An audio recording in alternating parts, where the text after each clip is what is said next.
Good morning everybody. இப்போ நம்ம பார்க்க போகிற டாபிக் என்னன்னு சொல்ல வர்றேன். ஃபர்ஸ்ட் ஒன் இஸ் அனகிராம், அதே மாதிரி ஆக்ரானிம், ஹோமோனிம், ஹோமோஃபோன், பாலிண்ட்ரம் அண்ட் ஆன்டிகிராம். இந்த ஒரு 6 டாபிக்ஸ் தான் நம்ம பார்க்க போகிறோம். இந்த ஒவ்வொரு டாப்பிக்லையும் இன்னைக்கு டே டு டே லைஃப்பில் வி ஸ்டூடெண்ட்ஸ் சுட் நோ இந்த 8th ஸ்டாண்டர்ட்லேருந்து நம்ம கற்றுக்கிற வேண்டிய முக்கியமான வார்த்தைகளையும் அதனுடைய அர்த்தத்தை பற்றி நம்ம தெரிஞ்சுக்கிற போகிறோம். First one is anagram. இந்த அனகிராம் என்ற ஒரு டாப்பிக்கில் இப்போ நான் உங்கள்கிட்ட 4 வேர்ட்ஸ் காமிச்சிருக்கேன். அந்த 4 வேர்ட்ஸ்லையும் என்ன இருக்குது? ஒவ்வொரு வேர்டுலையும் இருக்க லெட்டர்ஸ் எல்லாம் ஜம்பிள்ட் ஆகிருக்கு. அப்போ இந்த ஜம்பிள்ட் ஆகிருக்குன்னா என்னென்ன வேர்டுன்றதை நீங்கள் டெய்லி நியூஸ் பேப்பர் படிச்சிருந்தாலோ அல்லது இந்த ரீசெண்டாக ஒரு பாஸ்ட் 2-3 மந்த்ஸ் என்னென்ன வேர்ட்ஸ்லாம் உங்கள் காதில் விழுந்துட்டுருக்கு அப்படிங்கிற விஷயம்லாம் உங்களுக்கு ஓடிட்டுருக்கு. காரணம் ஏன்னா எதுக்கு இந்த 2-3 மாதமாக இருக்கும் வீட்டுக்குள்ளேயே? Just because of corona virus. இந்த கொரோனா வைரஸ்ன்றது ஒரு பேண்டமிக் டிசீஸ்ன்னு சொல்கிறாங்க. காரணம் என்ன? உலகத்தில் இருக்கிற இந்த நாடு முழுக்க இருக்கிற ஒரு தொற்று நோயின்னு சொல்ல வர்றாங்க. அந்த கொரோனா சம்மந்தப்பட்ட வேர்ட்ஸ் தான் நான் கொடுக்குற இப்போ இந்த 4 வேர்ட்ஸு. இப்போ ஃபர்ஸ்ட் வேர்டில் பார்த்தீங்கன்னா URIVE அப்படின்னு இருக்கு. இது நீங்களே கண்டுபிடிச்சு சொல்லணும். உங்களை நம்புகிறேன், சொல்லுவீங்களா? அடுத்த வார்த்தை ISOPVIET அப்படின்ற ஒரு லெட்டர்ஸ் எல்லாம் ஜம்பிள்ட் ஆகிருக்கு. இதை நீங்கள் கண்டுபிடிக்கணும். அடுத்த வார்த்தை ATYSMHED அப்படின்ற ஒரு 2 வார்த்தை ஜம்பிள்ட் ஆகிருக்கு. நீங்கள் கண்டுபிடிங்க. உங்கள் டைம் ஜஸ்ட் 2-3 செகண்ட்ஸ் கொடுக்குறேன். I believe you, trust you that you will do. Fourth one OCORAN.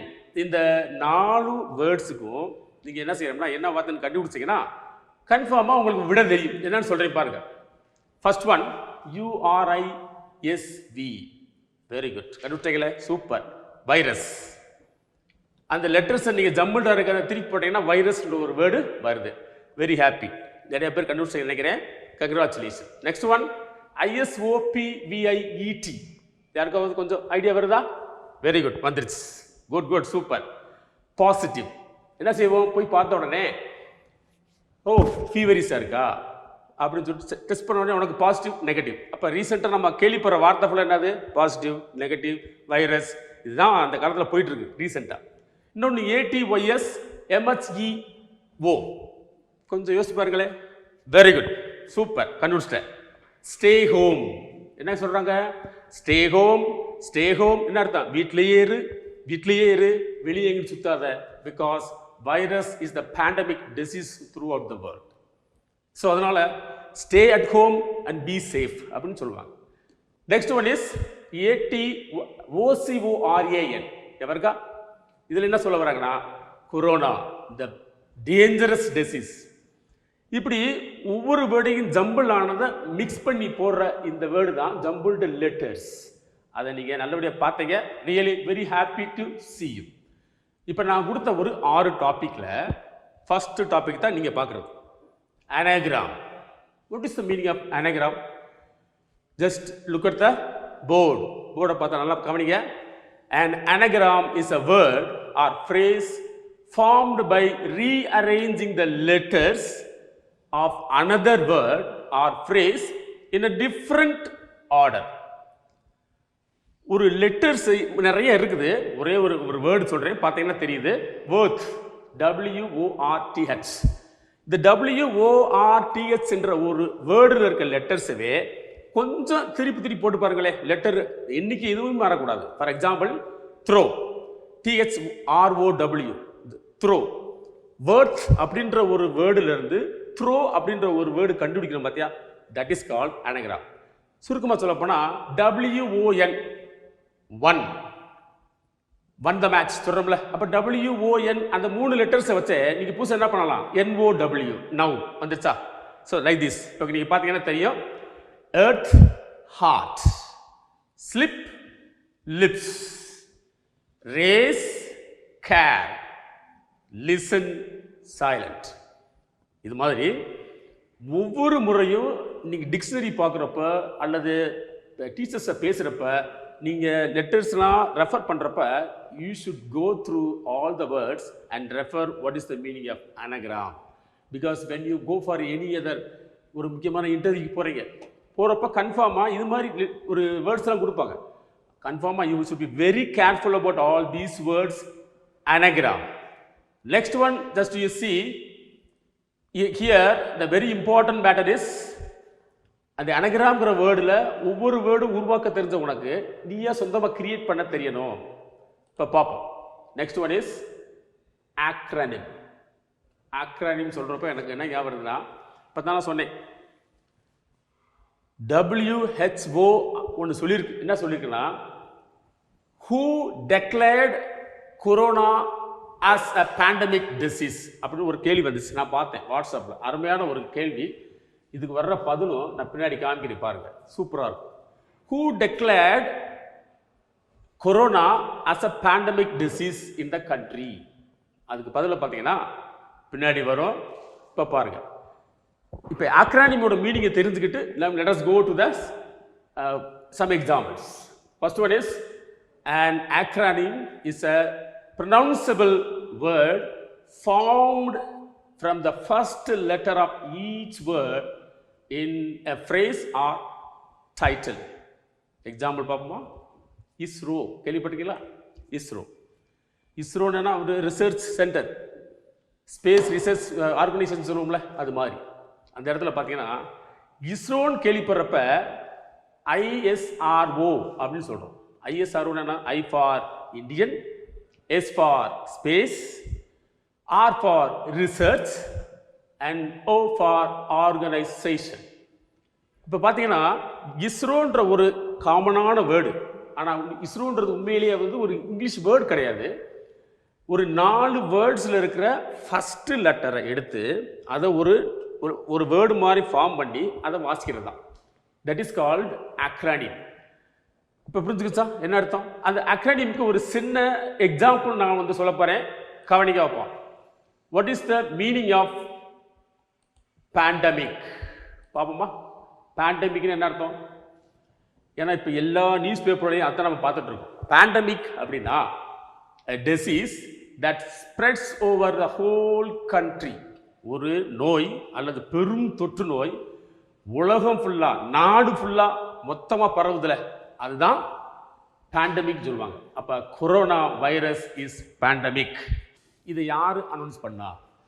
இது ஒரு பேண்டமிக் டிசீஸுங்கிற அனௌன்ஸ் பண்ணுறதுக்கு யாருக்கு ரைட்ஸ் இருக்குது அப்படின்னா, வேர்ல்ட் ஹெல்த் ஆர்கனைசேஷன், உலக சுகாதார நிலையம் சொல்லுவாங்கல்ல, அங்கே இருந்து என்ன பண்ணுறாங்கன்னா அனௌன்ஸ் பண்ணுறாங்க. என்ன அனௌன்ஸ் பண்ணுறாங்க? Corona is a pandemic disease அப்படின்னு அனௌன்ஸ் பண்ணுறாங்க.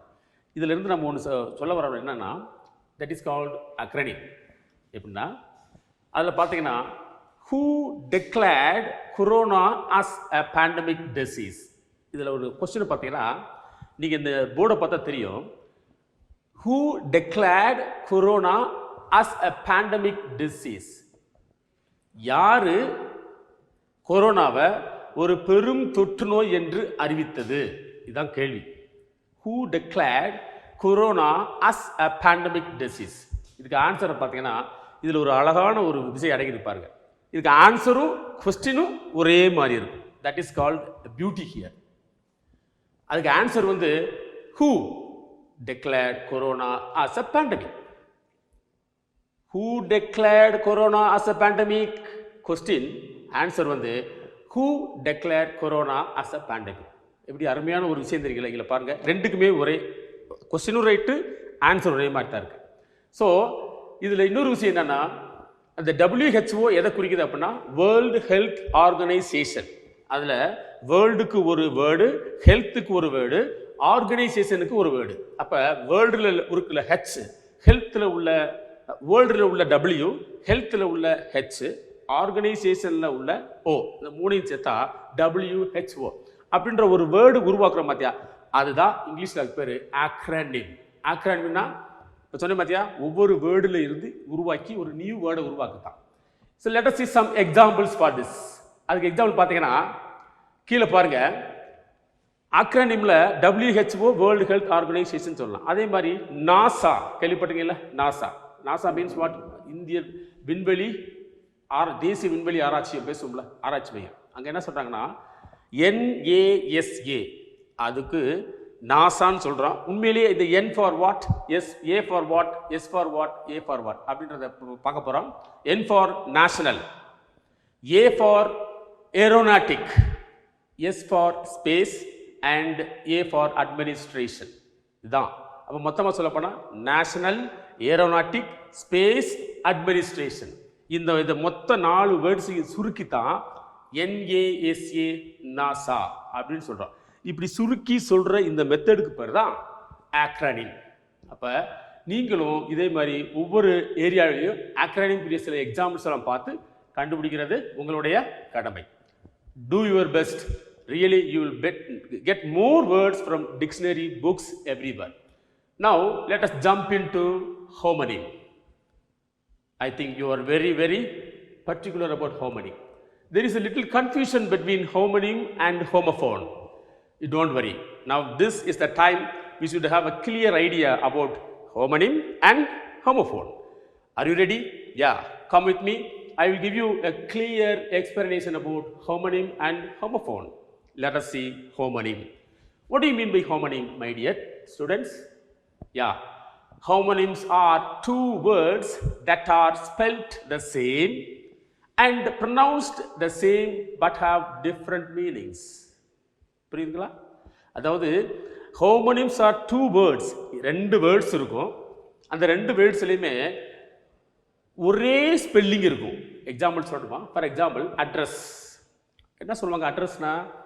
இப்போ ஒருத்தர் ஸ்பாட்டுக்கு வர்றாரு, அண்ணே உங்கள் அட்ரஸ் சொல்கிறாங்கல்ல, தட் இஸ் கால்ட் அட்ரஸ். அதே மாதிரி ஒரு இன்ஸ்டியூட்டில் பிரின்சிபலோ ஹெட் மாஸ்டரோ what they will do no, now he will address the speech. இவர் அட்ரஸ் பண்ணுவார், அடுத்து வர்ற இந்த உரையாடலை அட்ரஸ் பண்ணுவார் அப்படின்னு சொல்கிறாங்க பார்த்தீங்களா, அதுவும் அட்ரஸ் தான். அப்போ ஒரே வேர்டுக்கு 2 மீனிங் இருக்குது, 2 அர்த்தம் இருக்குது, ஆனால் ஸ்பெல்லிங் ஃபுல்லாக ஒன்று தான். இப்போ புரிஞ்சுக்கலாம், அட்ரஸ்ன்ற ஒரு வார்த்தைக்கு 2 மீனிங்ஸ் இருக்குது. ஒன்று அட்ரஸ், அட்ரஸ் சொல்லும்போது விலாசம், முகவரி. இன்னொரு மீனிங் வந்து ஒரு மேடையில் இவர் அட்ரஸ் பண்ணுறாரு, உரையாற்றுறாரு, சொல்ல போகிறாரு, என்ன முன்மொழிய போகிறாரு, சொல்கிறாருன்றோம்ல, அதுக்கும் அட்ரஸ் தான். He will come and address the speech. What is your address? So these are the difference, but word spelling are same but the meaning is different. That is called homophone. Now let us see, next one is, this is that homophone, some examples. பாப்போமா? இதே மாதிரி நீங்கள் நிறைய examples கொடுக்கலாம். ஒரு example பார்ப்போம். ஒரே ஒரு வேர்டு, அதுக்கு முன்னாடி இந்த ஹோமோனிம்ஸுக்கு நீங்களே எக்ஸாம்பிள்ஸ் கொடுத்துடணும். இப்போ ஃபார் எக்ஸாம்பிள், இப்போ நான் சொல்கிறேன், நோட் பண்ணி பாருங்கள். ஸ்கூலில் என்ன பண்ணுவோம், ஒரு பையன்கிட்ட போய் go and ring the bell அப்படின்னு சொல்லுவோம். அந்த பையன் போய் ஹீ ரிங்ஸ் த பெல். இன்னொன்று சொல்லுவான், எங்கள் கையில் ஒரு ரிங் இருக்குது சொல்லலாமா? இப்போ ஒரு அர்த்தம் நல்லா கவனிச்சுங்களேன். I ring the bell, I have a ring. I ring the bell, I have a ring. நான் பெல் அடிக்கிறேன், அதுக்கும் ரிங் தான். கையில் ஒரு மோதிரம் போட்டிருக்கேன் அப்படின்னா அதுக்கும் ரிங் தான். ஸோ இப்போ புரிஞ்சுக்கலாம், ஒரே வேர்டுக்கு 2 மீனிங். சரி, இன்னொரு வேர்டு பார்ப்போம். கிரிக்கெட்டில் வந்து பொதுவாக எம்ஆர்எஃப் பேட், அந்த எம்ஆர்எஃப் பேட்னா எல்லாத்துக்கும் ஒரு ஸ்ட்ராங்காக இருக்குன்னு சொல்கிறோம்ல, எம்ஆர்எஃப் பேட். அப்போ என்ன சொல்லுவான், MRF bat is very strong. Now let us see some examples for homonym. I ring the bell, I have ring. I ring the bell, I have a ring. Now you can see the difference between the same 2 words, ring and ring. முதல் வேர்டுக்கு ring அப்படின்னா நான் வந்து பெல்ல ring பண்ணேன். ரெண்டாவது சொல்ல போனோம்னா எனக்கு ஒரு மோதிரம் இருக்குது சொல்ல வந்தேன். Now let us see some examples in the cricket game. Cricket மேட்ச்சில் என்ன சொல்லுவாங்க, எம்ஆர்எஃப் பேட்னா பக்கா ஸ்ட்ராங்காக இருக்கும் அப்படின்னு. So MRF bat is very strong. But at the same time someone says that corona spreads through bat. Corona spreads through bat சொல்லுவாங்கல்ல, அதாவது வௌவால் அப்படின்ற ஒரு உயிருக்கும் பேட்டு தான் பேர். அதே மாதிரி நம்ம கிரிக்கெட்டில் யூஸ் பண்ணுற அதுக்கும் பேட்டு தான் பேர். So same word, same sound, but different meaning. That is called acronym. இப்போ புரிஞ்சுக்கலாம், ஒரே வேர்டு டிஃப்ரெண்ட் மீனிங்காக இருக்கிறது தான் ஆக்ரனிம் அப்படின்னு அர்த்தம். Now let us see about homophone. So now you understand அதை பற்றி நல்லா புரிஞ்சுக்கிட்டோம். ஹோமோனியம்னா என்னன்னு தெரிஞ்சுட்டோம்ல. now let us see about the homophone. ஃபோன்னாலே சவுண்டுன்னு அர்த்தம். now just have a look. பாருங்க, a homophone is a word is pronounced as the same as another word but in a different meaning. எப்படி ஒரே word தான், இன்னொரு word ஒரே, ரெண்டு word ஒரே சவுண்டாக இருக்கும், ஆனால் மீனிங்கும் டிஃப்ரெண்ட்டாக இருக்கும். That's all. ரெண்டு வேர்டு ஒரே சவுண்டாக இருக்கும். இப்போ நான் ஒரு வேர்டு சொல்ல போகிறேன், இன்னொரு வேர்டு சொல்ல போகிறேன், ரெண்டுமே ஒரே மாதிரி தான் வாசிப்போம், ஆனால் டிஃப்ரெண்ட்டான மீனிங். எக்ஸாம்பிள் செல், செல்ஃபோன் சொல்கிறோம்ல. செல்ஃபோனுக்கு செல்லுன்றது நிறையா மீனிங் இருக்குது. ஒன்று செல்லுன்னா ஜெயில், அதுக்கும் மீனிங் இருக்குது. இன்னொன்று செல்ஃபோன், இன்னொன்று செல்னா ஒரு ரூம் அப்படின்னு அர்த்தம். இது செல். ஆனால் இன்னொரு வேர்டு இருக்குது பார்த்தியா, SELL, அதுவும் செல் தான். என்ன அர்த்தம்? விற்கிறது. இப்போ ஹீ இஸ் செல்லிங் அப்படி சொல்கிறோம்ல, அவன் வந்து வித்துட்டு இருக்கான். ஹீ இஸ் செல்லிங் வெஜிடபிள்ஸ் சொல்கிறோமா. அப்போ அந்த செல்லுன்றதுக்கு ஒரே சவுண்டு தான், but different words, different meaning. That is called homophone. Let us see some more example. Whole, WHOLE, ஹோல்ன்ற. ஹோல்னு என்ன அர்த்தம்? எல்லாம், எல்லாம் சேர்ந்து, எல்லாம் சேர்ந்து. அதே ஹோல் வந்து HOLE, அதுக்கும் ஹோல் தான் வருது. ஹோல் என்னது? ஒரு ஓட்டை, ஒரு பள்ளம், ஒரு குழி, அதுவும் ஹோல் தான். ஸோ ஒரே sound, different words, different meanings, அதுதான் ஹோமோஃபோன்ஸ்னு சொல்லுவோம். Now I am very clear that you all understood about homonym and homophone. ஹோமோனியமுக்கும் ஹோமோஃபோனுக்கும் லிட்டில் டிஃப்ரென்ஸ் தான். அதை நீங்கள் இது மூலமாக நல்லா தெரிஞ்சுட்டீங்கன்னு I believe and trust. Now some more examples. இப்போ பாருங்கள், ஹோமோஃபோன்ஸுக்கு இன்னும் சில எக்ஸாம்பிள் சொல்கிறேன். KNOW, நோ அப்படின்னு சொல்கிறோம். அதே மாதிரி NO, நோ. KNOWனா தெரிஞ்சுக்கிறது, NOனா தெரிய, அதாவது ஐ டோன்ட் நோ அப்படின்ற என்ன எனக்கு தெரியாது அப்படின்னா. நோ வேர்ட்ஸ் அப்படின்னா வார்த்தையே இல்லை, ஆனால் ரெண்டுமே ஒரே சவுண்டு தான், but different words, different meaning. இன்னொரு வேர்ட் பாருங்களேன், மீட். இன்னொரு வேர்டு MEAT, மீட். ஃபஸ்ட்டு என்ன பார்த்தோம்? MEET, மீட், சந்திக்கிறது. ரெண்டாவது என்ன பார்க்குறோம்? MEAT, meet. மீட்னு என்னது? சம்மந்தப்பட்ட அந்த கறி சொல்லுவோம்ல, மீட்னா ஒரு கறி ஆகாரம் சம்மந்தப்பட்டது. ஸோ ஒரே sound, different words, different meaning. I am very sure that you understand again. Now let us see one more example. HEAR, here. அதே மாதிரி HERE, அதுவும் ஹியர் தான். அப்போ ரெண்டுக்கு என்ன டிஃப்ரென்ஸு? HEARனா ஹியர், கேட்குறோம்ல, அதுதான் ஹியர். அதே மாதிரி HERE அப்படின்னா இந்த இங்கே இருக்குது, here is a pen, here is a table அப்படி சொல்லுவோம்ல, அதுதான். ஸோ ஒரே sound, different words, different meaning. I am sure you understood about homophone. Now let us jump into next one is palindrome. Very very important one. Palindrome நம்ம தமிழ்ல என்ன செய்வோம்? விகடகவி அப்படி சொல்லுவோம்ல, that's all. இதில் என்னன்னா palindrome அப்படிங்கிற மீனிங் வந்து தெரிஞ்சுக்கிடுவோம். A palindrome is a word or phrase which reads the same forward and backward. Forward and backward. For example, madam. Let us look at this. இதை பாருங்க, தெரியுதா? மேடம். மேடம் என்ன spelling? MADAM, madam. For example, எம்முக்கு ஒரு number கொடுங்க. M1, A2, D3, மறுபடியும் A4 and M5. 1 2 3 4 5 அந்த ஆர்டரில் MADAM அப்படி இருக்கா? ஆனால் இதுவே 5 4 3 2 1 அப்படி திருப்பி போட்டு பாரு, அப்பையும் MADAM தான் வருது. அப்போ இதுலேருந்து என்ன புரியுது? ஒரு வேர்டில் இருக்க லெட்டர்ஸ் எல்லாம் அதே ரிவர்ஸில் வாசித்தாலும் அதே வேர்டு தான் வரும், ஃபார்வேர்டில் வாசித்தாலும் அதே வேர்டு தான் வரும். That is called palindrome. I think you understood about palindrome. என்ன அர்த்தம்? ஒரே வேர்டை ரைட் சைடு வாசித்தாலும் அதே மாதிரி வரும், லெஃப்ட் சைடு வாசித்தாலும் அதே மாதிரி வரும். That is called palindrome. Now let us see some examples for palindrome. என்ன புரியுது? நம்ம சாதாரணமாக பயன்படுத்தலாம். அம்மா சொல்லிப்பாரு, அம்மா AMMA, திருப்பி வாசித்து பாரு AMMA. அப்பா சொல்லிப்பாரு APPA, இந்த பக்கம் வந்து வாசித்து பாருங்க APPA, அப்பா. அக்கான்னு சொல்லிப்பாரு, இங்கிலீஷ் எழுதி பாருங்க AKKA. இங்கிட்டு இருந்து வாசித்து பாருங்க ரைட் சைட்ல இருந்து AKKA, அதுவும் அக்கா தான். சரி, மாம், மை டியர் மாம் அப்படின்றோம். மாம் MOM, திருப்பி வாசித்து பார்த்தா MOM தான். அதை ரிவர்ஸில் வாசித்தாலும் சரி அல்லது இந்த பக்கம் வாசித்தாலும் சரி, தட் இஸ் கால்ட் palindrome. இதுக்கு some more examples I can give you. Civic, radar, level, like this. There are so many words. My dear students, you all try your level best to bring more and more for examples for palindrome. Now let us jump into one more very important one, that is called antigram. And in this one you will find a new idea to know more about antigram. Antigram என்ன தெரியுமா? ஏற்கனவே I told you about acronym. Acronym என்ன சொன்னேன்?